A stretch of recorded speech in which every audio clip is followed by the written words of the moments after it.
யாரா அவன் கோழி பண்ணக்காரன்? ஏண்டா உன் கோழி அடக்கி வைப்பிய மாட்டியா? என்னன்னாச்சு? போய் களவள்ளியா பாடுறா, எத்தனை செடியை கொத்தி போட்டுருக்குன்னு. பார்த்துட்டு தானே வரேன். 2 செடியை தான் கொத்தி போட்டிருக்கேன்.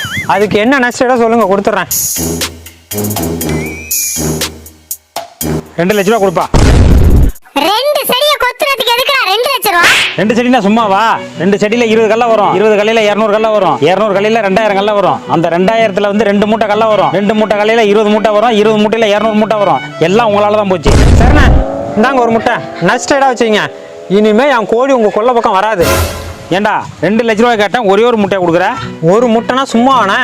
ஒரு முட்டை ஒரு கோழி ஆகும். ஒரு கோழி 10 கோழி ஆகும். 10 100 ஆகும். 100 1000 ஆகும். 1000 கோழி வந்து 10,000 கோழி ஆகும். 10,000 கோழியை வித்தா 5 லட்ச ரூபா வரும். இப்ப நீங்க தான் எனக்கு 3 லட்ச ரூபா கொடுக்கணும். அப்படி போறா.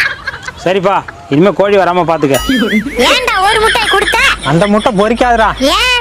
அது உன் ஆளு போட்ட முட்டை தான். பாத்தியாடி உன்னை கலாய்க்கிறான். அவன் ஒன்னதான்